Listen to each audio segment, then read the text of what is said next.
안녕하세요. 클래스 있는 한국사의 홍쌤입니다. 이번 시간에는 32쪽에 세도정치에 이어서 조선의 대외관계와 양난의 극복에 대해서 배워보도록 하겠습니다. 이 파트는요 진짜 어렵지 않습니다. 쉬운 파트니까 선생님이 키워드 위주로 설명을 하고 넘어갈 테니까 그 다음에 여러분들이 질문이 몇 명 들어오는데 선생님이 사건을 설명하면서 스토리텔링을 길게 해주잖아. 근데 그 스토리텔링은 전부 다 외우면 안 됩니다. 그렇게 돼버리면 여러분 외울 게 너무 많아져.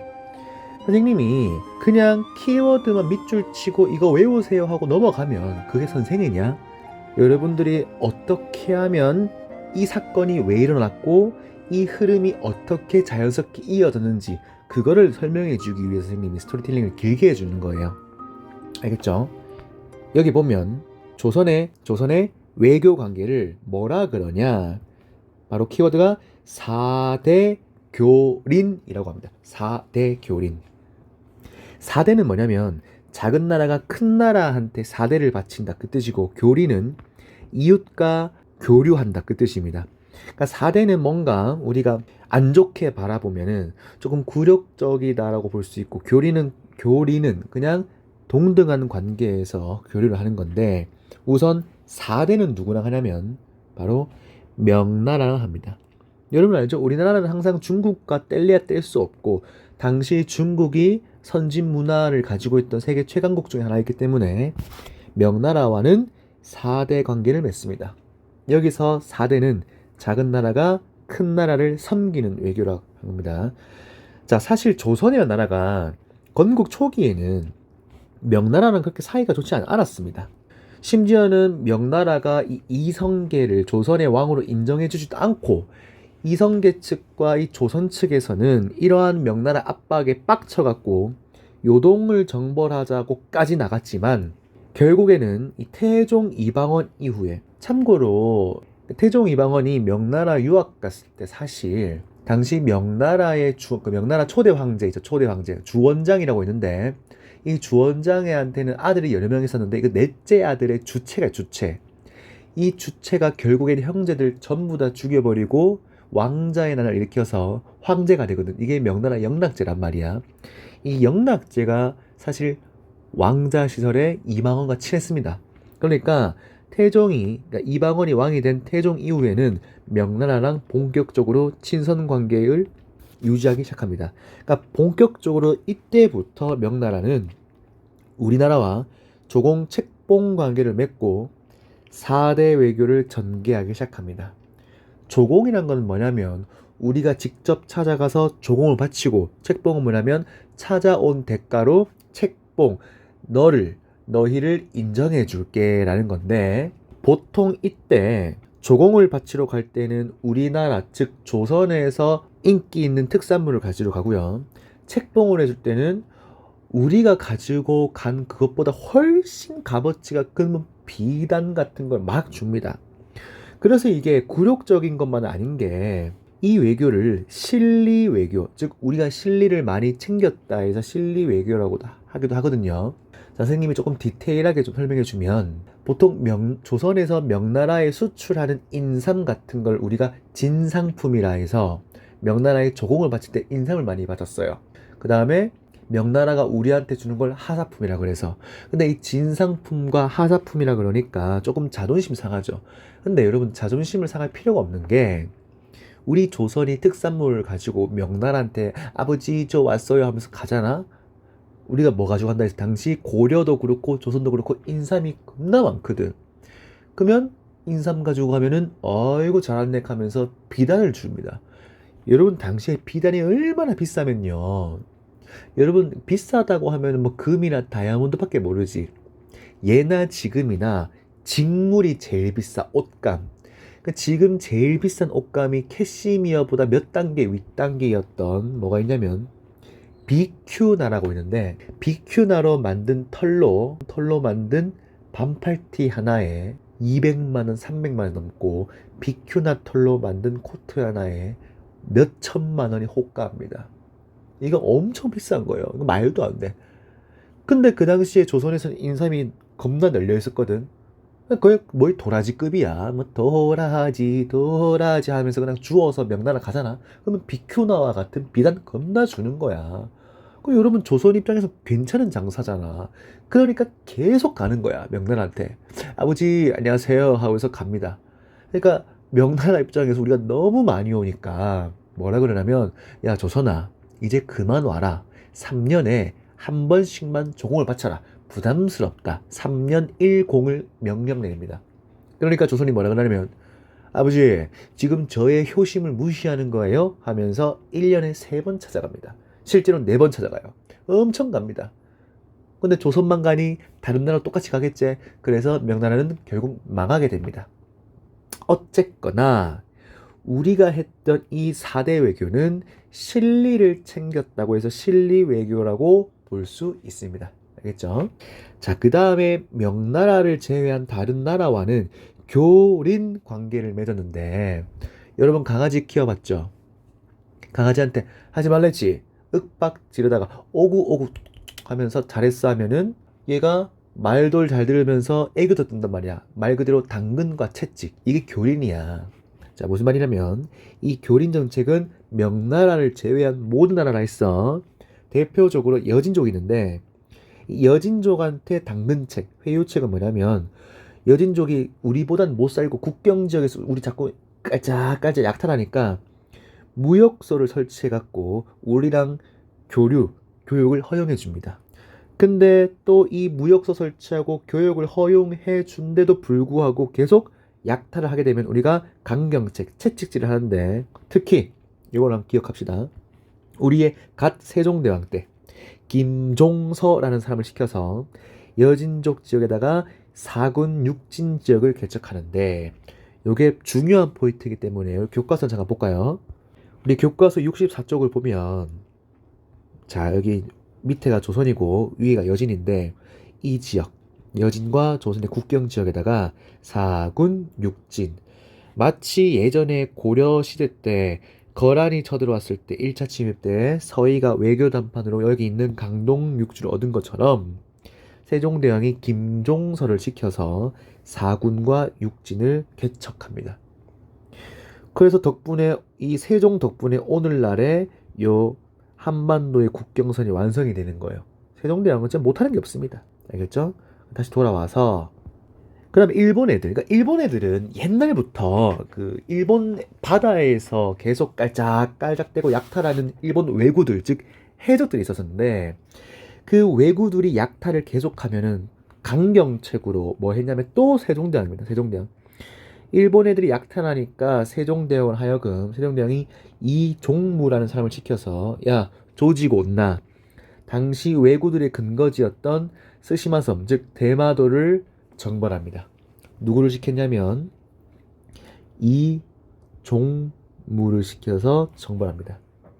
그리고 또 세종대왕에 또 마음이 넓잖아. 또 당근 정책으로, 야 스시마섬 정벌하니까 아프제, 그러니까 일본인들이 이따이 하면서 하니까 불쌍하잖아. 그래서 그러니까 말이야 평화롭게 가자 하면서 세 가지 항구, 삼포, 부산포, 제포, 연포, 부산, 진해, 울산에다가 개방을 시켜줘서 제한적으로 교역을 허용해 줍니다. 당근과 채찍, 이게 교리 정책이에요. 그 다음에 여러분들 기타 왕국이랑도 우리가 교류를 많이 했는데, 여기 보면 뉴큐라고 있어요. 뉴큐. 자, 여러분들 뉴큐가 어디냐면 오키나와. 자, 여기 보여. 우리나라 밑에 있고, 이게 중국 상하이 오른쪽에 대만 위에, 그 다음에 이 일본의 오키나와 쪽, 여기 쭉 가면은 여기 남쪽에 보면 전 세계에서 바다 투명도가 1위 엄청 투명한 여기가 유큐입니다. 여기랑도 우리 조선이 또 교육을 하고, 그 다음에 자와라는 나라랑도 교류를 합니다. 자와는 자바라고도 부르고 인도네시아를 말해요.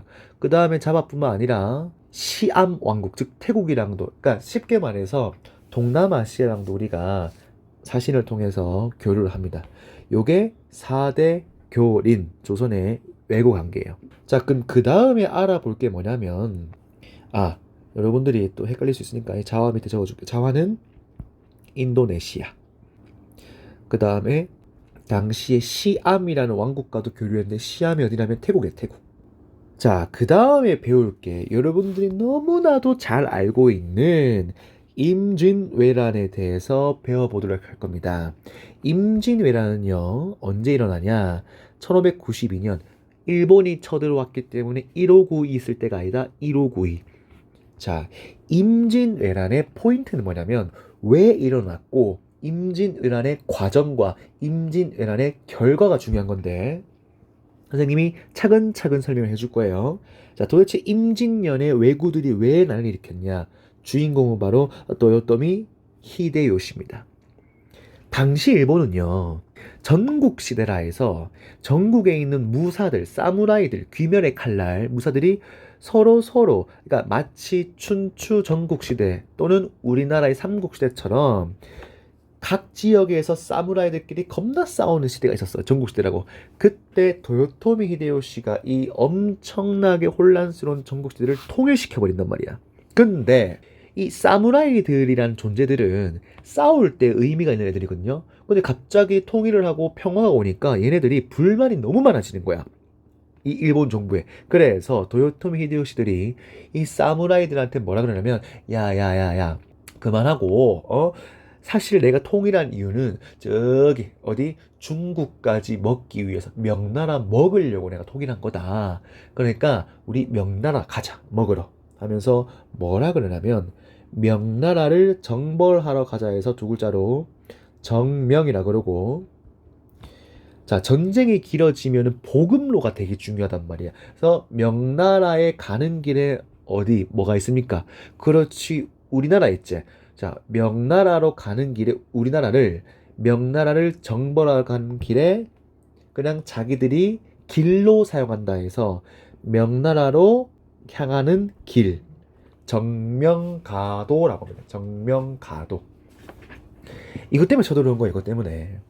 그래서 일본군이 조선 침략하고 나서 전쟁의 준비가 전혀 되지 못한 조선군들이 잇따른 계속 패전. 그 다음에 이때 당시 왕이 조선에서 가장 한심하고 그 다음에 조선에서 가장 욕을 많이 먹는 왕들 중에 한 명인 선조거든. 선조는 또 누구보다 빠르게 의주로 피난 간단 말이야. 자, 요 임진왜란 스토리를 어디에서도 보지 못했던 자세하게 과정을 설명할 건데 조금 귀찮더라도 선생님이 임진왜란의 구체적인 과정을 싹 정리해 줄 겁니다. 자, 가장 먼저 왜구가 언제 침입하냐면 1호고 있을 때가 아니다. 1592년 4월 13일 날 일본 왜구가 쳐들어오는데 어디로 쳐들어오냐? 부산으로 들어옵니다. 그러니까 당시 부산에 있었던 중요한 거점이었던 부산진과 그 다음에 부산의 동래성이 눈 깜짝할 사이에 함락당합니다. 그러니까 아무것도 해보지 못하고 깜짝 놀랬거든. 그 다음에 이때까지만 해도 일본군들이 무슨 무기를 가지고 있냐면 조총을 가지고 있어. 우리나라는 아직까지 삼지창, 활, 그런 것밖에 없고. 자, 동래성을 함락한 다음에 여기 지도를 보면 충주라는 곳이 보여. 충주 여기. 자, 여기에서 엄청난 전투가 이루어집니다. 왜? 조선에서도 이제 일본군을 막기 위해서 정예 군사, 정예 육군들을 보내겠지. 충주에서 탄금대라는 곳에 있거든. 탄금대. 여기서 전투를 합니다. 이때 충주 탄금대 전투를 했던 사람 이름이 바로 신립장군인데 대패합니다. 대패. 이때 조선의 정예 군사를 거의 잃어서 신립이 자살을 합니다. 이 충주 탄금대 전투의 충격적인 패배 소식이 들리자마자 우리의 선조가 뭘 하냐? 1차 피신합니다. 1차 피신. 어디로? 한양 바로 위에 있는 개성, 즉 고려의 수도였던 개경이죠. 자, 이 선조가 1차 피신하고 나서 누구한테 SOS를 요청하냐면 그렇지 우리나라와 4대 관계를 맺고 있던 명나라한테 군사를 요청하게 됩니다. 이때 일본 애들이 너무 빨라요. 진짜 계속 올라와서 한성, 즉 한강에도 우리 수도에 있던 한성이 함락됩니다. 여러분 초특급 이머전시입니다. 큰일 났어요. 근데 이 빠른 일본군보다도 더 빠른 사람이 있었으니 선조예요, 선조. 야, 진짜. 선조가 2차 피신합니다. 2차 피신. 어디로? 의주로. 여러분 의주가 어디냐면 여기. 우리가 한 달도 안 돼서 여기 우리 수도가 함락당하거든. 근데 누구보다 빠르게 여기까지 도망칩니다. 대단하지 않습니까, 선조? 박수 쳐볼 만해요, 진짜로. 자, 그 다음에 선조가 2차 패신했다는 소식이 들렸을 때 우리 군대에서 처음으로 승리했다는 소식이 들립니다. 이게 뭐냐? 옥포해전. 옥포해전. 이게 우리의 첫 승리. 임진왜란 때 첫 승리. 자, 누구다? 이순신, 갓순신이 등장합니다. 여러분들 어떻게 해서 육군은 계속 패배를 하고 왜 해군은 계속 이기냐면 조선이 200년 동안 전쟁이 없었던 것은 육지지만 바다에서는 끊임없이 일본 해적들이나 야쿠자들에 의해서 전투가 있었습니다. 그러니까 매일 전쟁을 했거든. 그러니까 항상 이 이순신의 수군들은 준비가 돼 있었어. 여러분들, 우리는 여기서 교훈이 있습니다. 잦은 위기가 그렇게 나쁜 것만은 아니에요. 나쁜 것만은. 왜? 나를 강하게 하는 기회일 수 있다고. 그러니까 여러분도 지금 성적이 덜 나왔다, 공부해서 너무 힘들다, 내 인생이 위기다 하지 말고 나를 조금 더 발전시키고 강화할 수 있는 기회라 생각하고 좋게 마음 먹고 우리 열심히 해봅시다. 자, 이 옥포해전 다음에 바로 사천포에서 또 이순신, 갓순신의 해군이 또 승리합니다. 사천포해전 승리. 이때 처음으로 뭐가 등장하냐? 거북선이 등장합니다. 처음으로 거북선 등장. 그 다음에 또 파죽지세로 당포해전에서 또 이순신이 이깁니다. 미쳤습니다. 자, 이때부터 이미 이순신의 신화, 이순신의 무서움이 일본군한테도 퍼집니다. 특히 도요토미 히데요시한테. 자, 그런데 바다에서 승리하고 있을 때 이제는 어디까지 육군이 함락당하냐? 한양위에 있고 그 다음에 고구려 수도였던 평양성까지 함락당합니다. 자, 이때 엄청난 소식이 들려오니 이순신이, 여러분 많이 들어봤을 거야, 한산도에서 엄청난 승리를 합니다. 이게 바로 한산도 대첩입니다. 한산도 대첩. 여러분, 한산도 대첩이 왜 중요하냐면 여기 봐봐, 이 한산도가 여기인데 여러분들 지금 일본이 생각보다 해전에서 많이 패배를 해서 전투가 길어지는 겁니다.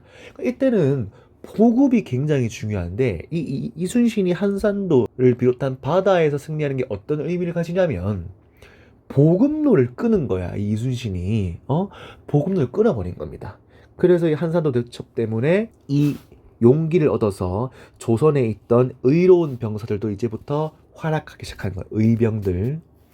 그 다음 한산도 대첩이 승리하면서 다행스럽게도 조선 육지에서도 좋은 소식이 들립니다. 명나라 군대가 와서 조선과 명나라 조명연합군이 결성됩니다.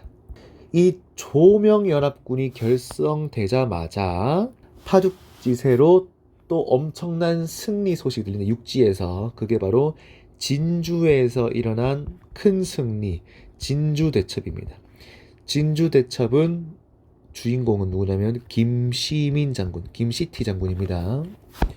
그 다음에 평양성을 우리 조명연합군이 다시 한번 일본한테 탈환, 즉 우리가 다시 찾습니다. 자, 근데 여기까지는 좋은데 이때 명나라 군대가 방심한 거야. 이 정도면 되겠지 하면서 원래 계획대로 진군하지 않고 느그적 하면서 조금 느그적 하면서 방심을 하게 됩니다. 그래서 이 평양성을 탈환하고 서울에 내려가는 길에 오늘날의 일산에 있는 벽제관이란 곳에서 권율 장군과 만나갖고 행주에서 일본이랑 크게 싸우기로 했었는데 너무 민기적거려서 벽제간 전투에서 일본군이 대승을 하는 어이없는 사건이 일어납니다. 그러니까 이때 조명연합군과 만나기로 돼 있던 권율 장군이 고립되는 겁니다. 근데 권율 장군님이 행주성에서 이겨버려요. 누가? 권율 장군님이. 권율. 정말 대단하지 않습니까? 자, 그 다음에 이 행주 대첩을 끝으로 양쪽 군대가 모두 지쳤잖아. 그래서 야 타임, 우리 잠시 휴전하자 해서 휴전회담을 하기 시작합니다. 거의 뭐 6.25 전쟁이야, 맞지? 자, 휴전을 하니까 돌아와야지. 당시 왕이 누구였어? 선조죠. 선조가 이때 한양으로 복귀합니다. 여러분들 그거 알아? 선조가 의주로 도망칠 때 자기 아들 광해군한테 네가 막으라고 하고 도망친 거. 정말. 그 다음에 선조가 한양 복귀하고 나서 조선에서는 긴급 회의가 열립니다. 왜 일본군이 이렇게 강할까? 일본군이 강했던 이유는 바로 조총부대라서 그래요. 우리가 이때 일본군을 죽이고 일본군 포로를 잡으면서 조총을 좀 몇 개 얻었거든. 그래서 그 조총으로 우리 조선만의 조총부대를 만드는데 휴전 중간에 별표 우리 조선군의 조총부대를 만드는 그 조총부대가 뭐냐면 바로 훈련도감이라는 부대를 설치합니다. 언제? 임진왜란 때 휴전 회담을 했을 때 그 중간에. 자, 그러다가 이제 곧 다시 터지는데 전쟁이 다시 터졌다 해서 이때가 언제냐면 정유년이야. 정유년에 다시 일어난 난이라 해서 정유재란이라 그리고 이때는 1592, 1592년으로부터 5년 지난 1597년에 터집니다. 정유재란이 시작하고 나서 정말 조선의 초특급 일몰전시에 닥치는데 바로 칠천량 전투. 당시 이순신을 질투하던 누가 있었냐면 원균이라고 있었어. 원균. 참.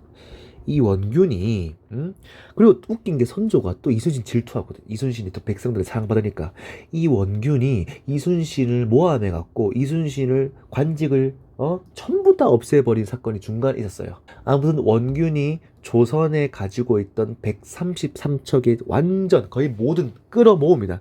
끌어모아서 칠천량에서 멋지게 대패합니다.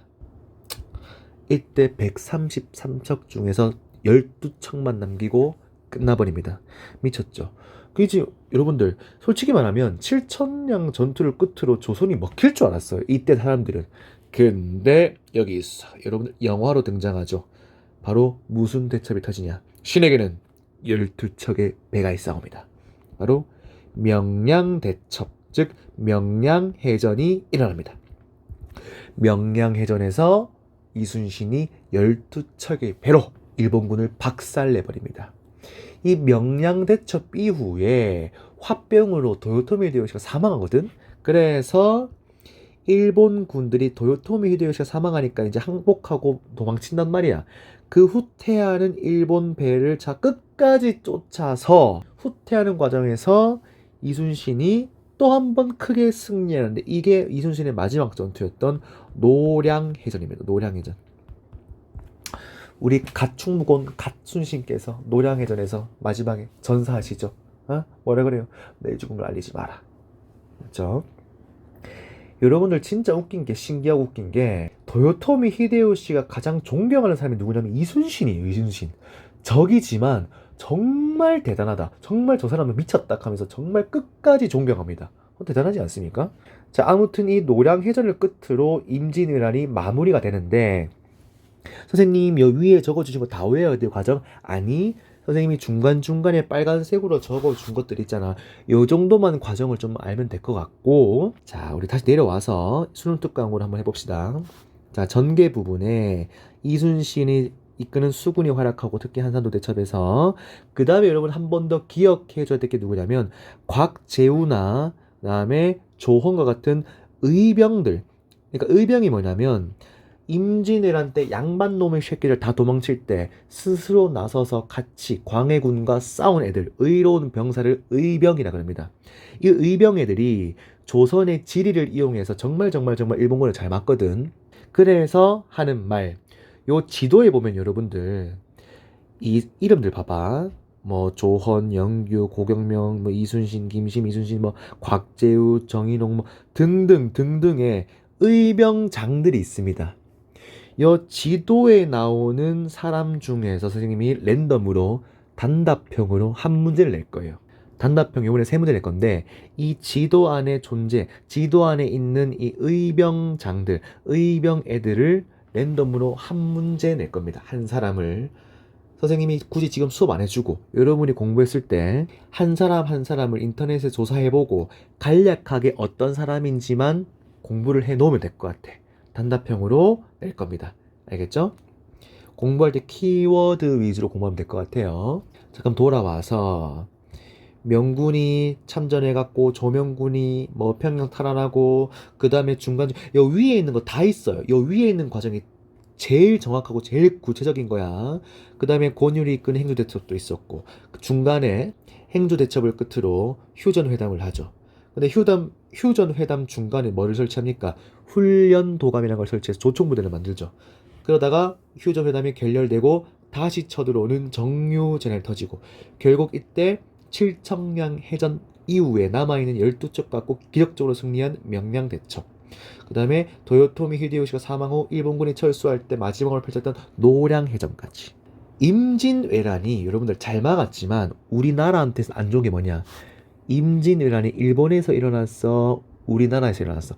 조선 영토 안에서 일어나지. 그러니까 겁나 많이 죽지. 우리가 인구도 감소하고 조선 농토가 황폐화됩니다. 그 다음에 지난 시간에 배웠던 비변사 임진왜란 과정에서 국정을 총괄하는 최고 기구가 되고 명나라는요 또 우리 입장에선 고마운 게 당시 명나라도 내전 때문에 재정이 매우 악화되고 있었거든. 근데도 우리나라 도와준 거야. 이건 진짜 고마운 거거든. 자, 이때 명나라와 우리 조선이 일본과 열심히 싸우고 있을 때 요 명나라 오른쪽 위에 보면 여기 여진족 얘네들이 RPG 하면서 무럭무럭 자랍니다. 그래서 만주 지역에서 여진족이 점점점 성장해서 여진족의 영웅이었던 통일을 하고 나라를 만드니 그 나라 이름이 후금이라는 나라가 있습니다. 이 후금이 나중에 뭐가 되냐? 청나라로 이름을 바꿔버리는 겁니다. 후금과 청나라한테 우리나라가 당한 사건이 바로 정묘호란과 병자호란인 거죠. 한편 이제 일본에는 도요토미 히데요시가 죽고 나서 도쿠가와 이에야스라는 사람이 에도의 막부를 성립한 에도 막부 시절이 도입하고 그 다음에 일본 애들 조선에 있는 문화재 같은 걸 겁나게 많이 약탈하거든. 그래서 문화유산뿐만 아니라 뭐 도자기 학자, 성리학자들 전부 납치해 갑니다. 심지어 기술자까지. 그러니까 일본이 문화를 겁나게 발전하게 되는 거예요. 우리나라 덕분에. 알겠죠? 자, 여기까지가 임진왜란에 대해서 알아봤고 지금부터는 뭘 할 거냐면 양난이라고 불려지는 두 번째 난, 바로 호란에 대해서 알아보도록 하겠습니다. 호란은 뭐냐면 오랑캐 호자 써서 유목민이 일으킨 난이라 그러는데 이 호란은 두 개의 난을 말합니다. 하나는 정묘호란과 또 하나는 여러분이 잘 아는 병자호란을 말하는 건데 정묘호란 뜻이 뭐냐면 정묘년에 일어난 오랑캐가 일으킨 난, 병자호란은 병자년에 일으킨 유목민이 일으킨 난. 여기에서 호자 유목민이 누구냐? 바로 후금이죠. 자, 본격적인 정묘호란과 병자호란을 배우기 전에 뭘 알아야되냐면 광해군 때 대외정책에 대해서 아셔야 됩니다. 저번에 설명했기 때문에 그냥 빠르게 언급할게요. 광해군은요 명나라와 후금이란 나라 사이에서 고민을 합니다. 왜? 이거 생각해봐. 광해군 입장에서 명나라는 지는 태양이고 후금은 새롭게 떠오른 태양이야. 자칫하면 명나라만 편들다가 후금이 우리나라한테 쳐들어오면 어떡해? 이게 뭐냐면 후금이 명나라를 치는 과정에서 명나라도 우리한테 군사를 요청합니다. 그때 조선의 사대부들 성리학자들은 전하 무조건 우리는 명나라한테 임진왜란 때 입은 은혜가 있기 때문에 맞는 말이긴 해. 명나라를 도와줘야 됩니다. 라고 합니다. 근데 그때 광해군은 생각에 빠져요. 우리가 명나라 도와주다가 후금이 이겨갖고 우리나라 쳐들면 어떡하지? 그래서 광해군이 생각해낸 대외 정책 이름이 뭐다? 바로 중립외교입니다. 중립외교. 이게 뭐냐면 수능특강 위에 볼까? 자, 읽어볼게. 광해군의 중립외교 뜻이 뭐냐면 후금의 공격을 받은 명나라가 조선한테 군사 요청을 하자 광해군은 강홍립이라는 장군을 불러서 야, 너 가서 그냥 명나라 도와주는 척만 해라고 유연하게 대처하도록 합니다. 그래서 강홍립이 명나라한테는 뭔가 후금과 싸우는 것처럼 보이게 하고 그 다음에 한편으로는 강홍립이 후금에 항복하면서 이 군사적 충돌을 피하려고 합니다. 이게 광해군의 중립외교예요. 생각해보면 광해군의 중립외교는 지금 21세기의 실리적인 중립외교 마인드 아니야? 대단한 건데. 자, 근데 우리 저번 시간에 배웠죠? 이러한 광해군의 별표 치자. 중립외교와 두 번째, 광해군이 저번에 광해군이란 거는 광해군은 왕위 정통성이 낮아요. 그러니까 첫째 부인도 아니고 둘째 부인도 아니야.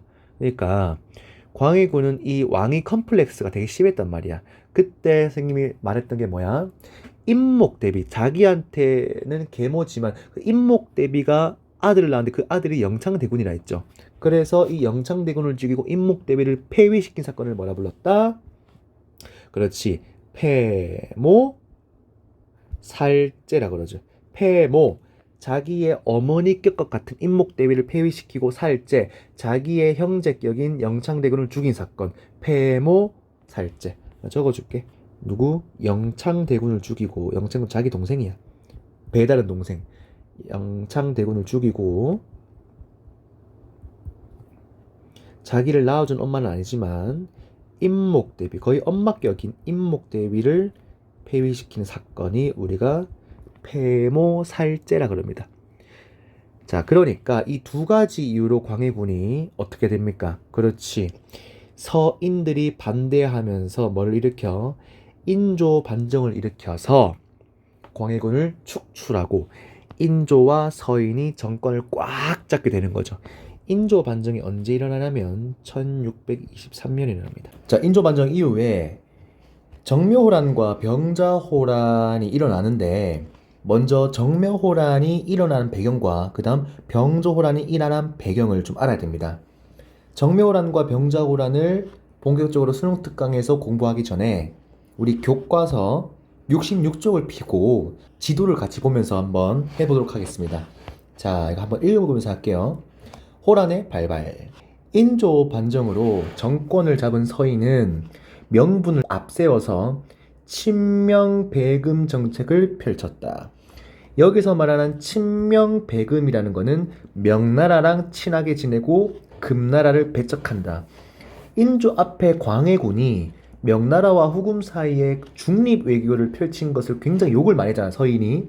그래서 명나라의 은혜를 갚아야 된다 해갖고 친명배금 정책을 펼치는데 이것 또한 이 후금한테 매우 안 좋은 후금이 쳐들어오는 원인을 제공하게 됩니다. 자, 그 다음에 이 여기는 안 적혀 있는데 서인의 친명배금 정책뿐만 아니라 플러스해서 사실 인조가 즉위 이후에 조선에서 무슨 일이 일어나냐면 이괄의 난이라는 게 일어납니다.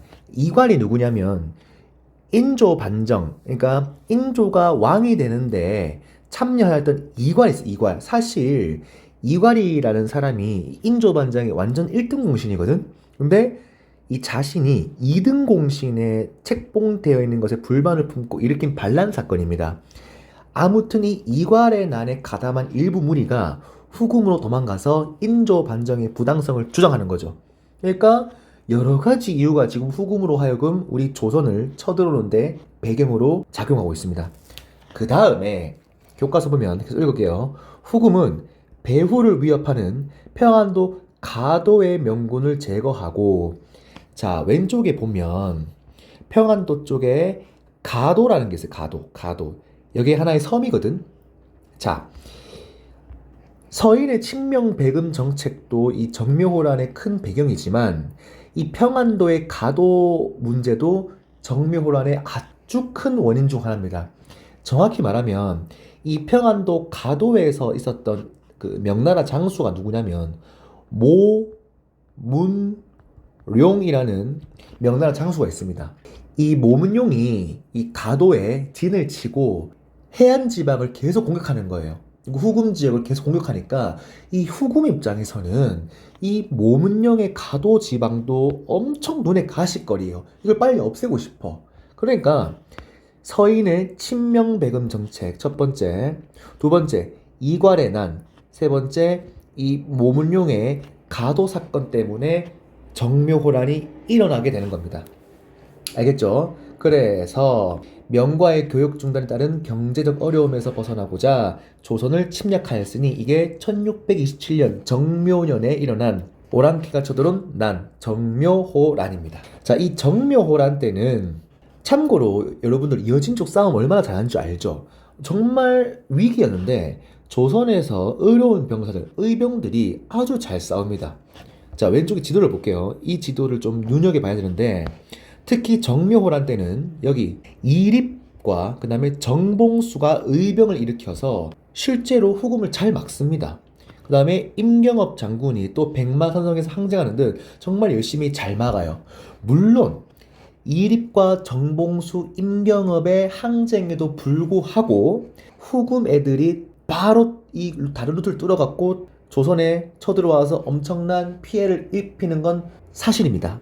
아무튼 정묘호란에는 이립, 정봉수, 임경업이 활약했다는 거, 요거를 잊으면 안 됩니다. 자, 전쟁도 길어지니까 후금 입장에서는 명나라랑도 이 전쟁을 하고 있었거든요. 그러니까 우리 조선에 또 힘을 뺏기면 안 됩니다. 그래서 후금이 우리 조선에 야, 형제 관계 맺으면 내가 떠나줄게. 화해를 맺고 출소합니다. 처음에는 후금이 군신 관계를 맺고자 했는데 그것까지는 좀 오바였고 우리 조선한테 무슨 관계를 맺자 그러냐면 야, 형제 관계 맺자. 그리고 떠날게. 여기서 보면 당연히 후금이 형이고 조선이 아우지만 우리 조선이 여기서 정신 승리를 한 게 조선 입장에선 명나라, 그러니까 유교 국가잖아. 조선이 뭐라 그러냐면 우리가 형 할 테니까 후금 너희가 아우해라. 우리가 매년 아우한테 선물도 많이 바칠게 하면서 사실상 바치는 우리 조선이 엄청나게 많이 바치고 정신 승리로 형제 관계를 맺게 됩니다. 그러면서 정묘호란이 끝을 맺게 되는 거죠. 이게 정묘호란이에요. 알겠죠? 자, 그러면 돌아와서 순호특강에서 정묘호란을 정리해 보겠습니다. 자, 먼저 인조 반정을 일으킨 서인 정권이 어떤 거? 친명배금이라는 정책을 펼치니까 이 후금 입장에서 겁나게 마음에 안 들어. 제가 별표 칠게요. 심지어 뭐도 하냐? 명나라 장수였던 모문룡이라는 애가 가도, 평안도 옆에 있던 가도라는 섬에서 자꾸 후금을 쳐들어가고 후금을 까짝까짝 약탈하니까 이것도 마음에 안 드는 겁니다. 그 다음에 인조가 즉위했을 때 이괄이라는 사람이 난을 일으켜서 인조 반정의 부당성을 또 후금한테 일러 바치잖아. 이 여러 가지 이유로 정묘호란이 일어난다 했죠. 자, 이때 쳐들어오는 거는 바로 후금입니다. 후금은 누구냐면 여진족이야. 이 여진족의 누르하치가 후금을 세우고 이제 황제 자리에 올라서 침략하는 겁니다. 자, 근데 이때 우리가 정묘호란에서 다 질 줄만 알았는데 활약했던 인물이 여러 명 있죠. 자, 누구 있었습니까? 정봉수 있었고 다 의병이죠. 그 다음에 이립 장군. 정봉수와 이립이 의병을 일으켜서 잘 맞고 그 다음에 백마산성에서 임경업. 이 세 사람이 정묘호란과 관련이 있다는 걸 알아야 문제가 어렵게 나왔을 때 풀 수 있습니다. 정봉수, 이립, 임경업은 정묘호란과 관련이 있다. 자, 근데 결국에는 우리 조선도 막기 힘들었지만 당시 후금이 명나라랑 전쟁 중이었기 때문에 무슨 관계를 맺고 물러간다? 그렇지, 형제 관계를 맺고 물러간다. 여기까지가 정묘호란입니다. 자, 그 사이에 병자년이 되면 다시 교과서로 돌아와서 읽어볼게요. 그 후 세력이 더욱 강해진 후금은 나라 이름을 뭘로 바꾼다? 청나라로 바꿉니다. 이 청나라로 바꾼 다음에 스스로 황제라 칭하면서 조선한테 뭐라 그랬냐면, 야, 이제 우리 옛날에 후금 아니다. 우리 명나라 거의 찍어 누른 청나라다. 지금부터 명나라가 아니라 우리한테 부모님이라 부르고 너희는 우리의 신하가 되라 하면서 군신 관계를 요구합니다. 그 전까지는 형제 관계를 요구했다면 이 병자호란 전까지는 군신 관계를 요구합니다. 이 군신 관계를 요구하자마자 조선에서는 엄청나게 토론이 많이 일어나요. 여러분들 영화 남한산성 봤습니까? 이 남한산성에 보면 김윤석 배우가 김상원 역할을 하고 그 다음에 이병헌 배우와 최명길 역할을 하는데 당시 여러분들 청태종이 그러니까 청나라 태종 홍타일지가 침입했을 때는요 바로 서울이 함락되고요 게임이 아예 안 됩니다. 게임이 아예 안 돼. 자 여기 보면 게임이 아예 안 되니까 어쩔 수 없이 인조가 강화도로 피난하려고 합니다. 자 여기 우리나라 수도 여기 서울 한양 한성이 함락돼요. 근데 함락되자마자 이 강화도로 도망치려고 하는데 어떻게 청나라가 눈치채고 여기를 바로 막아버립니다. 자 그러면 어쩔 수 없이 어디로 도망치냐면 한성 바로 밑에 있는 남한산성 쪽으로 도망칩니다. 자 남한산성으로 갔을 때 문제가 이 병자호란 관련해서 어렵게 나올 때가 있는데 이때 김상룡의 순절이라고 나오는 김상룡의 순절. 자 뭐라고? 김상룡의 순절. 자 여기다 적어볼게. 이 남한산성으로 갔을 때 병자호란이 일어났을 때 이 김상룡이라는 사람이 조선이 청나라한테 완전히 발리는 모습을 보고 아 노답이구나 하면서 자결합니다. 그러니까 순절하면 순절. 그래서 제시문이나 시험 오디선다에 김상룡이라는 이름이 나오면 병자호란과 관련이 됩니다. 어쨌든 인조가 어디로 도망쳤다? 이 남한산성으로 도망을 치고 처음으로 조선의 승전보가 들리는데 병자호란이 여러분들 사실상 수능문 단계에서는 어렵게 나오지 않는데 또 이 내신 문제라든지 또 한국사능력 검정시험 심화 버전에서는 이 병자호란이 어렵게 나오면 이 김상룡 뿐만 아니라 처음으로 인조가 남한산성에 있을 때 조선이 승리하는 소식이 들립니다. 이게 바로 김준용이라는 사람이 등장하는데 누가 등장한다고? 김준용. 김준용이라는 사람이 여기 있네. 자, 이 김준용이 이 수원에 보면 광교산이었어요. 광교산. 여기 광교산 전투에서 누르하치, 즉 이 청나라를 세운 누르하치의 사위를 죽이는 성과를 올립니다. 병자호란 때 큰 전투에서 유일하게 승리했을 때가 이 김준영의 광교산 전투예요. 광교산 전투. 근데 이걸 제외하고는 군사적으로나 보급으로나 우리가 열세였기 때문에 남한산성에서 고립될 수밖에 없었습니다. 심지어는 여러분들 남한산성 이때 병자호란 때가 겨울이야 겨울이었기 때문에 남한산성에서 얼마 버티지 못하고 이 조선 내에서 무슨 사건이 일어나냐면 더 이상 전쟁에서 계속 지기 때문에 백성들도 계속 죽어나가요. 여러분 인조가 남한산성에 계속 있을 때 남한산성 밖에 있는 백성들은 청나라한테 계속 죽어나갑니다. 그래서 조선에서는 전쟁을 피하기 위해 화친을 하자, 그러니까 항복하자 파가 나오고 그 다음에 오랑캐에 굴복해서는 안 된다는 파가 나옵니다. 여기에서 화친을 하자 파를 뭐라 그러냐면 주화파라 그러고 아니다 끝까지 싸우자 뭔 소리고 즉 오랑캐 애들한테 우리는 항복할 수 없다 얘네를 끝까지 싸우자 주전파라 그럽니다.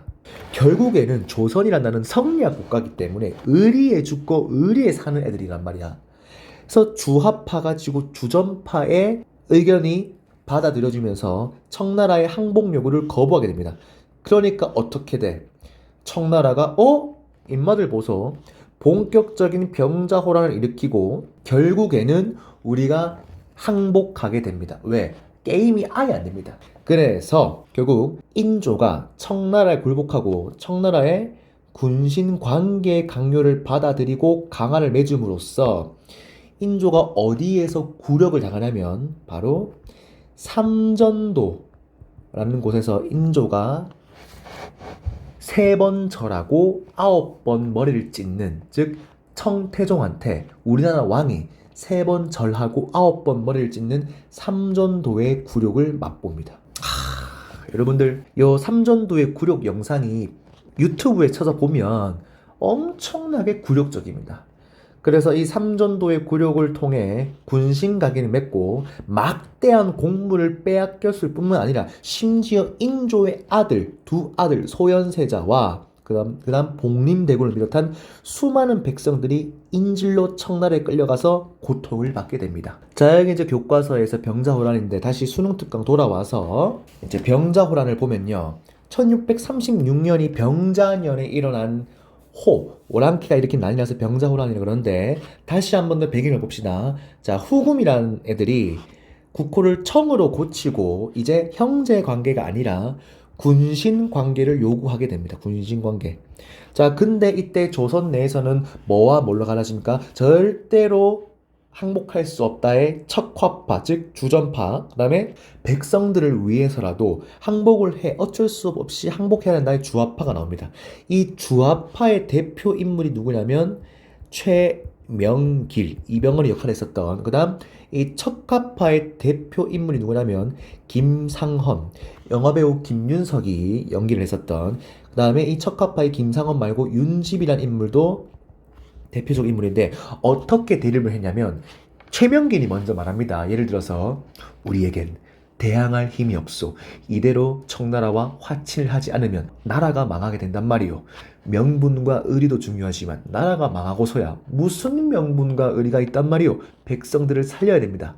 라고 했을 때 이 척화파의 김상헌이 뭐라고 하느냐.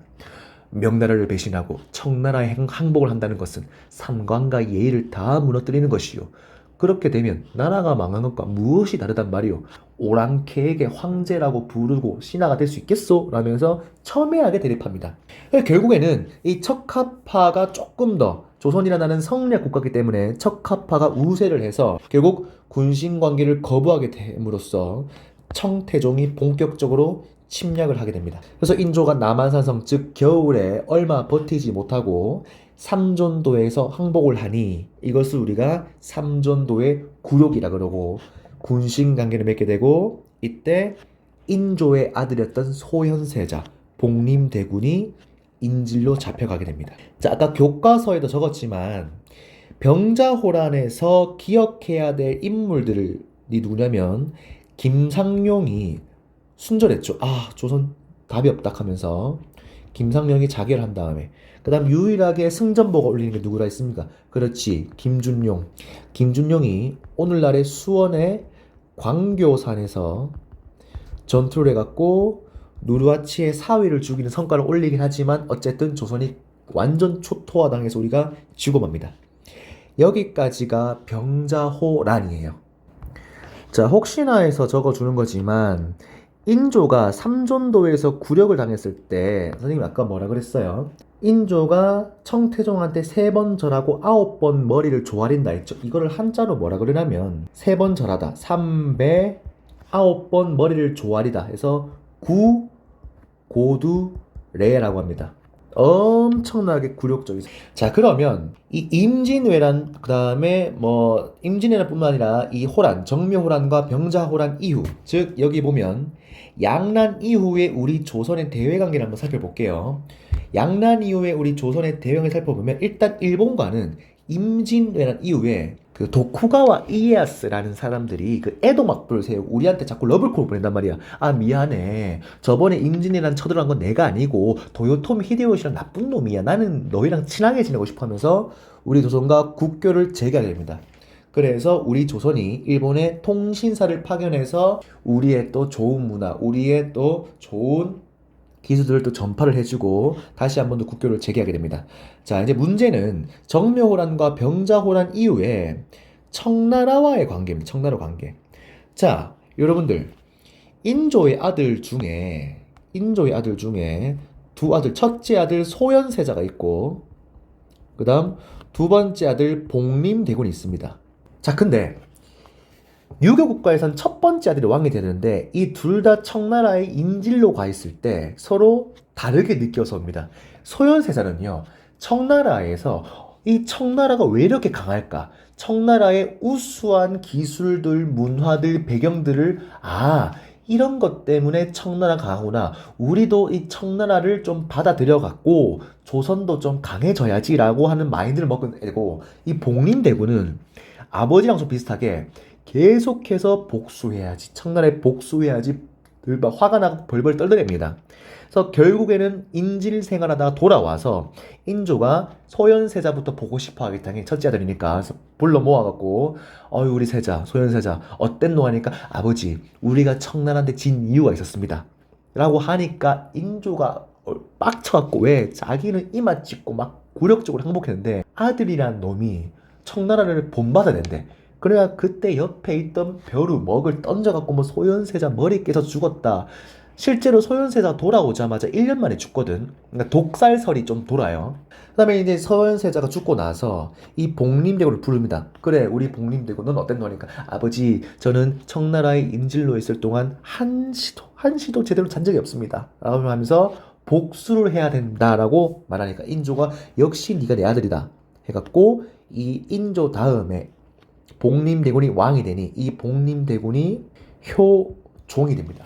효종. 우리 효종이 누구야? 우리 저번에 배웠던 현종의 예송논쟁, 1차 예송논쟁 때 그 아버지 효종이죠. 자, 요거를 보고 어쨌든 인조 다음에 왕이 된 사람이 누구야? 효종입니다. 효종. 효종은요, 왕이 되자마자 무슨 운동을 추진하냐면 청나라에 복수하자, 북쪽을 정벌하러 가자의 북벌운동이 전개가 됩니다. 사실 효종의 이러한 생각을 간파하고 있었던 서인들, 즉 서인 중에서 그 옛날에 그 숙종 때 장희빈 아들내미 세자책봉 하지 말라고 반대하다가 사약 마시고 죽은 사람 있죠, 송시열. 이 송시열과 같은 서인들이 자기들의 정권 유지 목적으로 북벌운동하자고 겁나게 요구합니다.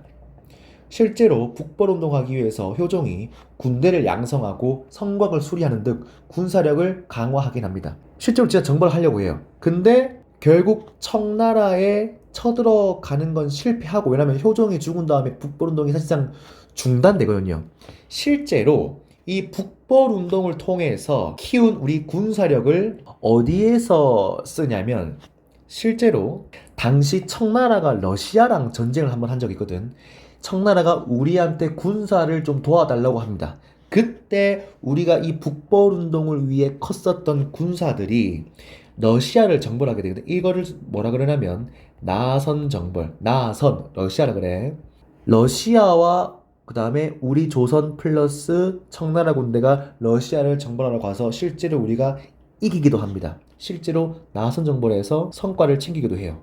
그 다음에 조선에서는 조선 중화주의라는 게 확산되는데, 이 명나라가 멸망했으니 이제는 이 명나라 다음의 정통성이 우리 조선한테 있다. 즉 중국의 중화의 정통성이 우리 조선한테 계승되었다고 하면서 우리 조선이 다음에 중국이다 이러고 성리학 국가에서 이 명나라에 이어 우리가 이 중국에 복수를 하자라는 정신이 많이 등장하는데, 그에 반해서 소현세자와 같은 조금 깨어있는 사람들이 등장하는데, 걔네들이 누구냐면 이 북학파, 북학론을 제기하는 사람들이 등장합니다.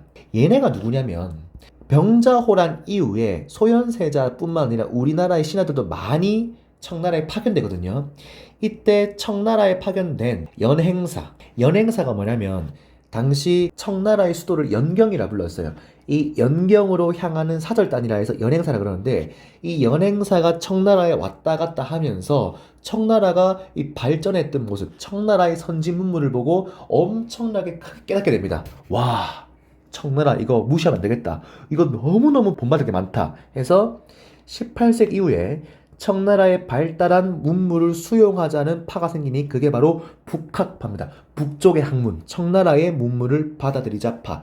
이게 얘네들이 누구냐면 소현세자들의 후예들입니다. 알겠죠? 그래서 이 자료 플러스 보면 북학론 볼게요. 진실로 백성에게 이롭기만 한다면 그 법이 비록 오랑캐, 즉 여기서 말하면 청나라를 말하겠죠. 하더라도 성인은 장차 취할 것이다. 명을 위해 원수를 갚아주고 우리의 부끄러움을 씻으려면 20년 동안 힘껏 청을 배운 다음에 그 다음에 복수해도 늦지 않을 것이다. 박제가의 북학의.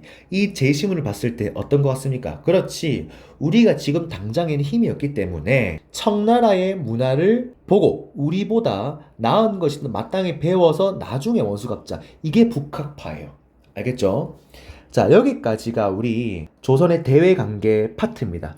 다음 시간에는 39쪽부터 양반신문제 사회와 상품화폐 경제, 즉 조선의 경제 파트에 대해서, 그 다음에 조선의 문화 파트에 대해서 좀 딥하게 들어가 보는 시간을 가지도록 하겠습니다. 오늘은 여기까지.